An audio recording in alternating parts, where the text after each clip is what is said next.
মায়া এক অদ্ভুত এবং মিষ্টি অনুভূতি যা হৃদয়ের গভীরে জায়গা করে নেয়।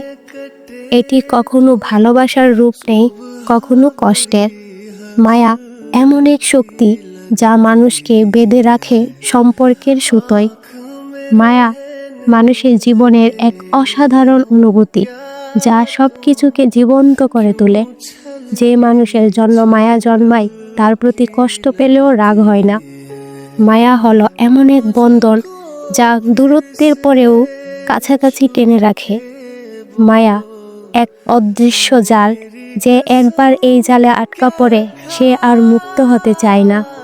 মায়া শুধু বাঁধে না, মায়া শক্তিও যোগায়। এটি আমাদের একে অপরের প্রতি যত্নশীল করে তোলে। তেমনি মায়ার কারণে জীবনে ভালোবাসার অস্তিত্ব থাকে।